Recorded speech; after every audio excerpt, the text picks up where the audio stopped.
Well, it's so good to finally sit down with you. Before we dive straight to the mechanics of what you're building, I just want to formally welcome you as the March standard bearer for Zuri Eco Network. When we're looking at the tech ecosystem and the landscape rather, and venture or venture scaling of tech companies that are doing phenomenal things, especially female-led. This quarter, your name was a unanimous decision. And we didn't just look at Fertitude as a great health app, right? I would know this because I've built one myself. We looked at the fact that you've taken FemTech, layered it with the Kiki AI, scaled it across 39 countries, and secured institutional backing from Nivea Capital.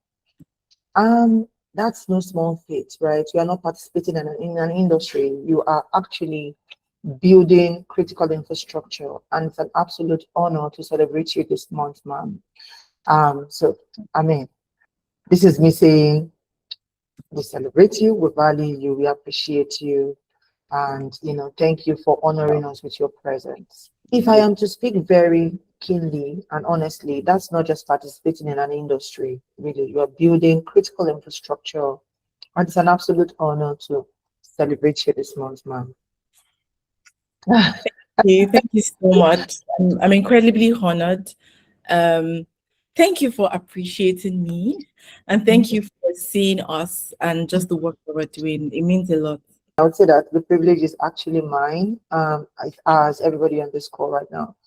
If I want to jump right into your brain for a second and just level set on how you view your own products, right? A lot of founders start a business simply because they maybe experience a personal pain point. And trust me, I have lived experience. I think I can understand and relate. They want to build an app to fix their own problem. But you took it a massive step further, right? You built a predictive clinical engine, right? Take me back to that specific turning point. When did your mindset shift from I am building a consumer app to I'm building the reproductive data infrastructure for African women? This is this question humbles me because I'm like, I'm just doing what I enjoy doing. And I like the way it's progressing, but I like the call to pause. This question causes me to pause to say, wow, what you're doing, it's not just about you wanting to build, it's that you're doing something in a way that's different from the way others have possibly approached it. I would say that to answer your question of when the shift happened, in truth, like many other founders, I was just trying to solve a problem, right? I was diagnosed with PCOS. I'm a medical doctor, but I struggled to get answers, like clear answers on how to, manage my health at a certain point. And that frustration, wanting to help other women with that frustration, I started a community. I'm a very ambitious girl, so one thing led to another. And we're like, what could this become? And it just kept getting bigger and bigger. And that's why we're here. But very quickly, I noticed something deeper. And so the point where this shift happened, I would say it's an intersection of exposure to people who were already thinking this way. But I also think at the point where I needed to think about commercial viability as well, it became inevitable that we needed to think about the infrastructure of what's the infrastructure implication of what we're doing. I do have to say that for context, I've been an entrepreneur for about 10 years.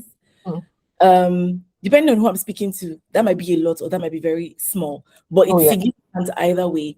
It means that even when I find myself building in a space that is very impact, I'm still asking myself, where is the money? Naturally, there is no angle to what Fertitude will do where there is no impact, because it's women's health. We're solving a health problem for an underserved group of people. However, it became very important to say, okay, Kieva, the scale of what you're trying to do here, you want to be able to reach, I think the target we had said was 50 million women by our 5th year. There's a chance we might even go bigger than that, God helping us.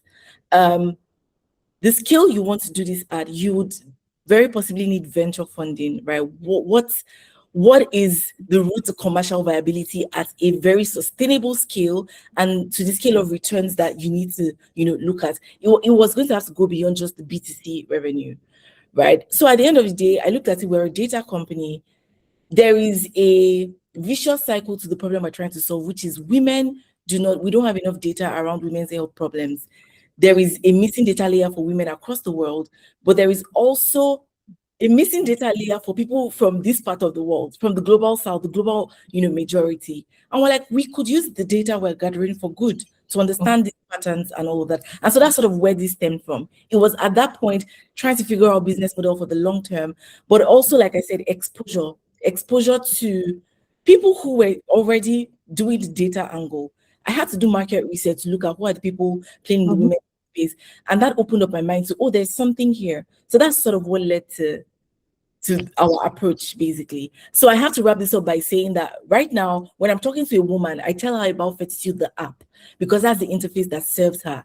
But on the back end, we're talking B2B enterprise data partnerships that we're now starting to have, as to how we can partner with big pharma research institutions to make good use of this data, of course, within ethical boundaries. Yeah. I mean, it's incredible what you've said, touching on data, touching on the infrastructure itself, touching on the underserved. I would know this, yes, because I've actively built, for years and years in the health space, and I understand that it's still on the up and up, it's still nascent. Africa is really with plenty healthcare problems, and what you've just explained to us on the call is a massive distinction. And honestly, it leads perfectly to my next question, which is about the sheer operational weight of what you're doing. You're operating across 39 countries right now. That is mind-blowing. That's impressive. And, that requires a level of operational ruthlessness that most founders can't even fathom. Navigating different regulatory bodies, and trust me, that space is heavily regulated. Different cultures, different biases, different systems. So for the founders in our network who are going to be studying this interview and trying to scale across borders, right? What is your personal framework for maintaining absolute quality and control when you're expanding that rapidly? This is such a good one. Again, all your questions humble me, so I won't be like a book record to keep saying that. We currently have Fertitude operating in over 39 countries. I think as of today, maybe over 40, if we have to round it up. But I have to be very transparent to say that this did not necessarily happen by design. When you think about scaling across borders, what you typically think of is that now we are going to this country, so we are reaching out to people within this ecosystem because we need partners who can facilitate X, Y, and Z. Particularly so when you're thinking about health, you're thinking about telehealth, you're thinking about getting specialists in that particular region. And I think that we have that coming. By virtue of our having Nubia Capital on board, one of the things that they're bringing to the table is giving us access to the US market. The African diaspora is low-hanging fruit for us across the diaspora. So they're sort of like helping us with that. However, what happened in our case is that women naturally found us. Of a lot of the people we have outside of Nigeria, most of them are African. We do have the couple of outliers, Caucasian groups, and most of them are probably because they found us through relationships. So for instance, if I'm doing a class with a couple of 20 other white women, right? Naturally, when we grow close, they will download the app and stuff like that. But in terms of the actual user who does not know Kieva, most of them are African. So Africans, we have the highest concentration of our diaspora users in the UK. Excuse that. We have the highest population of our diaspora users across the UK, US, Canada. So think where the average African is jackpotting to or emigrating to, more often than not. And then we also have, across some of the more visible African countries. So we have a lot in Ghana, we have a lot in Kenya, I think. And then we then have smaller numbers scattered across. How did this happen? I think it happened based off of our approach to marketing. So in the early days, in a bit to bootstrap, we weren't necessarily using ads to scale, we're leveraging partnerships. And so it means that when we go into a community and talk about fertility, the women in that community would use us, right? And most of the communities we're partnering with also had like diaspora extensions, and that's sort of how that happened, naturally so. However, this does not mean that we're still not having to consider some of the constraints that you would think about if you were deliberately scaling. I'm just trying to explain that there is an angle to scale where it's like we are saying we're going to the US, That hasn't happened yet, but we have users, a good size of users across these regions. So first, I will speak to tech, I'll speak to ops, I'll speak to regulation, I'll speak to the cultural or messaging angle, so content. I think what has happened with us is that we're building on tech. There are many people who do similar stuff to what Fertitude is doing, but maybe they do it more like, I'm just trying to like have a physical thing here, or I just like a WhatsApp group for people in my locality. We are building on an infrastructure that scales across borders, and the value point that we offer also scales. Like it's not native to like, oh, we're just doing it for Nigeria. And we've also been very excellent in our approach with our branding, with like the quality of the app as well. So that has really, really helped us. Now, where the constraints start to come into place would be operations.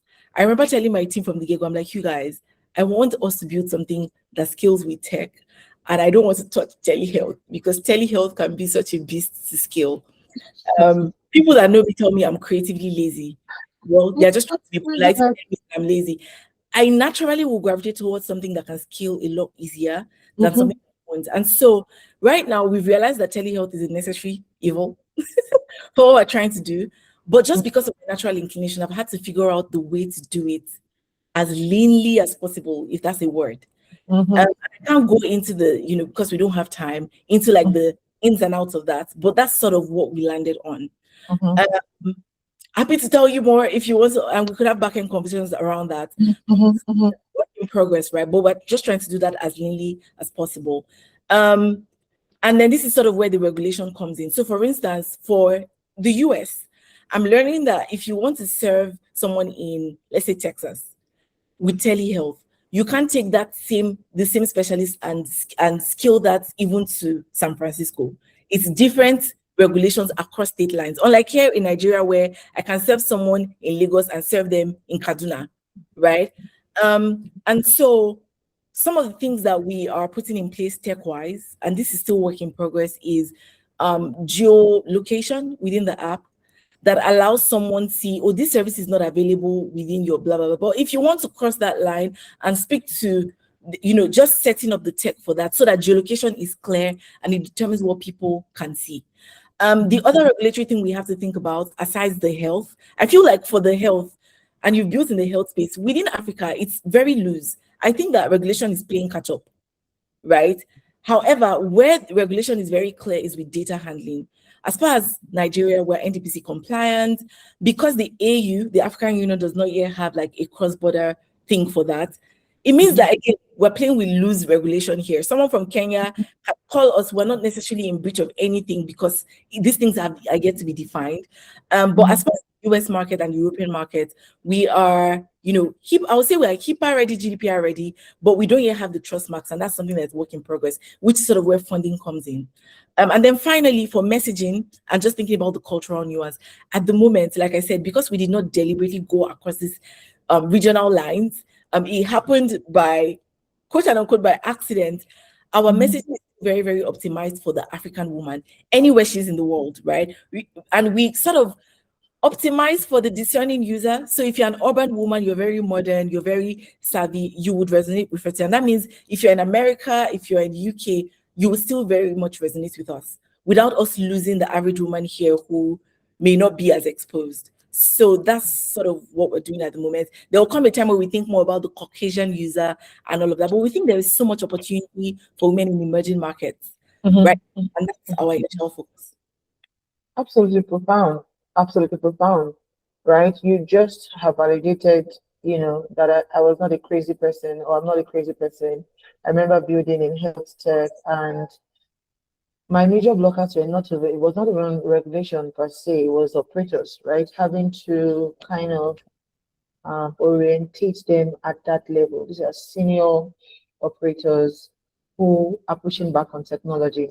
But would leave that conversation there and pick it up some other time. Let's pivot and talk about the capital, right? Because at Can 0 I second, yeah, can go I ahead. speak very quickly to that? Okay. I hear you on the pushback. I do think I come from a medical community, right? Doctors Mhm. were the last ones to catch up. We don't know what's going on, right? We're not using the technology, we're not involved. So that's very, very natural. I think that this is the hard work that people in digital health have, is the cost we have to bear. There will come a time where technological innovation in the health space, it will be very normal for the medical community. But the pioneers were going to be the ones doing the hard work. And some of us will break our backs doing it. Some people will escape by hair's breadth. You know, I'm praying for all my fellow builders in the space, but it is hard work. What Jumia Foods try to innovate when it comes to like logistics and like food delivery, especially. They didn't make it, right? Jumia Foods they sort of sunsetted Jumia Foods. Childek is building on the back of that. Food court is building on the back of that, you know, and that's sort of the name of the game. Some people die while trying to cause change in a sector, and some people make it. It is what it is. No, I think you are actually operating at a great time, right? Where technology is catching up with the generation or the workforce. The major pushbacks we got were from older operators, and these were guys that were digital migrants and non-natives. So you need to teach them the operability of the app and all that. And you see here, oh no, no, no, no, all the plenty no's. But we're getting there, right? We're getting there. Thank you for touching on that. Pivoting, right? Or I'll say let's pivot and talk about the capital, right? Because at Zuri Circle Network, we believe that women, let's talk about the actual mechanics of money. We talk about money. I was in a session today and I was like, oh, women understand 10 million plus 10 million is 20 million, but the fundamentals, the mechanics to actually to actual money making is non-existent, right? We are in a macroeconomic climate right now where venture capital is severely tightening. We hear that this fund, this is taking the, I mean, US is pulling out of this donor fund is, cutting capital allocated to Africa, especially for African female founders. Yet, Nubia Capital backed Fertitude, right? Take me into that boardroom with you when you were sitting across the table from those institutional investors. What's the specific narrative or the specific metric that you absolutely refuse to compromise on? And how did you know their money was the right money for you? Okay. I will answer the question that you're not asking and the one that you're asking. First, I have to say that women know money, right? When you go to the markets, you have more women in the markets, the physical markets, than you have men. It's just unfortunate. We run in a patriarchal society, and this is not to, I mean, let's not digress, Yeah, but what it there, is. there are, The it is data. what it is. There are constraints that women are just like faced with, and sometimes it takes a little bit of the glory away from all the effort that women put in. But women are good at business, and we're good with money. I think the problem, and I'm not going to focus on the problem, I'm going to answer your question from an empowered perspective, but let's still talk about it a little bit. The problem is we don't have enough women who are holding the check. Mm. And that's sort of like the cycle of life where a woman starts to aspire to the top, but when she has to take that break in her career, and if she's not been well educated on how to do that while still you like, okay, how do I raise my kids? How do I take care of my family, enjoy it, but still do all the things I want to do and do it well? Not many women know how to do that well because we're not taught how to do that. So what most women know is I start to go after my dreams, but I have to now take a break and, just focus on being a mom. And then that becomes my entire identity.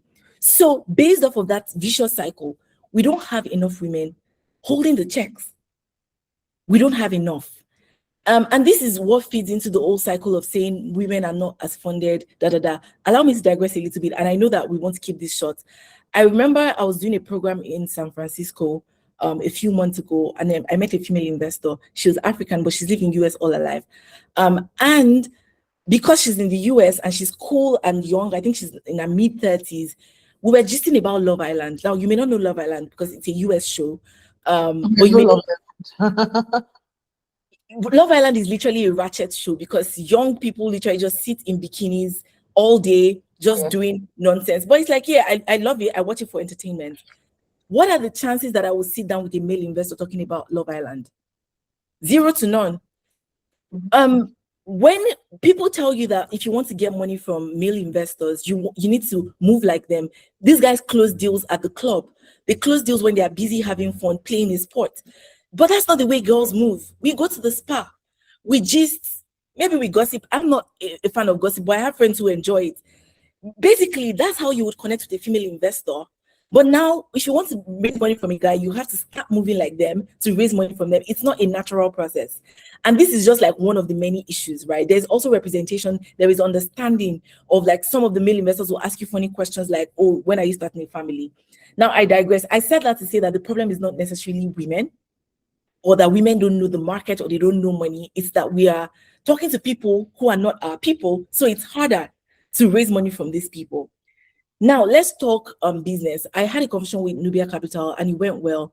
But I do have to say that this is another element when it comes to fundraising.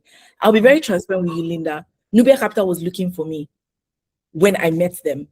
It's a very funny story, and Davidson of Nubia tells that story all the time. When I found out about him and I was going to reach out, turns out, similar to you mentioning that you sent me a DM, turns out that David had sent me a connection request and a message weeks ago that I did not see. Right? It's easy to raise money from people who already have a thesis around what you're doing. They are interested. X, Y, is someone had made a recommendation and he was already looking for me. So it was not an uphill battle at all. Imagine if you had money to give to me because you see what I'm doing. I don't need to convince you. However, I do have to also be transparent to say that it's not exactly been the same speaking to other people. When you're speaking to the average investor who's only done like fintech, logistics, that's all they know. They are measuring you through the wrong lens. It's a uphill ride, right? And you know, I dare say that now being a woman who is building for women's health, who is also Nigerian, what are the chances that I will convince a male investor who maybe doesn't live in Nigeria and is more exposed to convince him to invest in a startup like Fertitude if that wasn't already what he was thinking? Chances are literally very slim. So there was just a bit of that as well. The final thing that I will say is one mistake, I have to say this. Yes, I believe that women are doing well and so, more often than not, the goods are stacked against us. But I also think that women need to learn to play the game. We need to realize that we're playing the game of, we're talking numbers. I think that fundraising conversations, and I have to say the money we took from Nubia is still part of an ongoing fundraise, by the way. We've not closed the round. But conversations literally changed the moment I first realized that, okay, it's easier to raise money from someone who is already looking for someone like me and a startup like mine. So let me stop. See, there's a conversation I'll have with someone where I'm just be like, you know what, I'll keep this relationship, but you're not my guy. I'm not going to sweat it. I'm not going to feel disappointed by anything you say. But the other thing is, what are the things that these guys are looking for? The moment I understood, I had to sit in sessions that were meant for angel investors to just understand how an investor thinks. What are the numbers? What's the mathematics that they're doing? Do my numbers match up? So that when I'm speaking to them, that's what I'm putting forward. Yeah. It really changed the game for me. So it's like we sort of need to understand how to talk. If you're going after venture capital in particular, you need to know the language of venture. You can't be talking. And I realized that it was a whole different world. I thought I was smart and a smart girl, smart entrepreneur talking business, but it was a totally different game of numbers. Venture numbers are not the regular business numbers. They're not at all, worlds apart. If you don't understand it, you won't be able to convince any investor, especially when you are in a space like health. So yeah, those are things that I noticed. Allow me to also add, because she asked about alignment. Of course, like I said, Nubia was recommended, or someone had referred Nubia to us that was already in alignment. So Nubia finding us, they had done their research. They thought we were in sync. When I did my research, I thought they were in sync. And then I tried to reach out, found out that they were already trying to reach out to me. So it was just very natural. I didn't have to do too much by way of due diligence because things just sort of aligned. And that's how, things went with Nubia. I didn't really have a lot to worry about. Of course, did we negotiate? Yes. Did I get the deal I wanted? Yes. Did they get the deal they wanted? I think so. I was good. Well, I mean, another person, right? And this is me speaking to the audience. And the ladies who are going to be listening to this is somebody else telling you the same thing. Know your numbers. Venture numbers are different, right? Know your numbers, know your market. Thank you, Kiva. This is a masterclass in capital strategy, right? I have one final question for you before I let you, you know, go on your way. Because you're a standard bearer, your journey is going to serve as a North Star for the over 2,000 plus executives and operators in our ecosystem who studied Dozier, right? Many of them are trying to do exactly what you've done. They're trying to build where there's no blueprint. For the female founder watching this right now, who is actively pushing the boundaries of what the market says is possible today, what is the one operational truth or the definitive piece of advice she needs to hear from you? Good question. Was slightly distracted mentally because I realized that there's probably a standard response to the question around like alignment and fundraising, and I'll come back to that just to touch on why I didn't go that route. Or maybe let me just say that the reason why I've not gone the route of talking about know your moat, know your USP, know your market size is because for me, I found out that that was not the problem. Many times investors will tell you no, but they don't really tell you the reason why they are saying no. I realize that ultimately you want to be talking to people who already are interested in your market, interested in where, if they don't have that, trying to convince them, especially given the factors I mentioned, you're a woman, you're from here, I didn't go to an Ivy League school or whatever. It's just going to be an uphill game and you set yourself up for heartbreak. At least that's what I discovered anyway. Might be different from someone who may have the Ivy League background and, maybe they built another startup and exited before. I didn't have any of that. So I sort of had to read the room and know what was working for me. To the question of what I would say to any woman out there, this one is literally the mantra I live by, and it's a word called agency. High agency, if I would qualify it. I think agency is that thing that, when we say, oh, I won't let Nigeria happen to me, that's agency. Agency is I will get in the driver's seat and we will steer this car, this vehicle, wherever it needs to get to, and nothing is going to stop us. And you know what? Sometimes things will try to stop you because life will life and throw like actual obstacles at you, but you sort of need to figure out how to reroute. Nobody's going to give us permission to self-actualize and do all the things we want to do. But we must know ourselves, like, who am I? What do I really want? And how do I go after it, regardless of the constraints? It sounds like aspire to perspire, but I live by agency. And if I had to bring it home, for instance, like just to explain more to what agency means, when I'm trying to hire, for instance, right, I typically look out for people who maybe went out of their way to send me a cold email and maybe hound me for a little bit to be like, hi, Kiva, I know you're the founder of Fertitude. I can do this and that. Like they're pitching themselves because this is someone who is not waiting for someone to, they're not waiting for an interviewer to get back to them. They're like, oh, I can see that there's a founder here. Let me reach out to them. This is scary. She might tell me no, she might ghost me, but I will reach out. And I think that when you're from this side of the world, that's sort of who you need to be to get the job done. Because more times than often, except you get lucky, and luck, when you look at the probability cards, luck does not go around that often, right? So how do you stack the odds in your favor? I think that that's the entire definition of agency, and it's a mantra I live by. One of the reasons I'm here right now at Fertitude is because I did not let Nigeria happen to me. I thought I was done with my medical career because things did not go as planned. And then I decided to take my life into my hands. I started a business. 10 years later, I've come full circle because all the skills I picked up on the way, learning e-commerce, marketing, being a service provider, it made me a better business person. And then life happened again because I got a diagnosis of PCOS. And you know what? I could be like beating myself up and be like, oh my God, oh my God, oh my God, life has happened. But I'm like, you know what? How do we grow from this? How do we turn this to something good? How can I help other women? And that has sort of ended up being rewarding. But it was hard, because right now everybody's like, oh yeah, Fertitude. But it wasn't necessarily like happy stories behind all of it. But I had to sort of rise above that and not wait for anybody to give me the seat and do what I needed to do. So agency, the people we admire, all the things you've built, Linda, all the things that I've built, it was created by people who decided to build them against all odds. And so we have to sort of have that mental paradigm to be able to do anything worthwhile, I think. agency.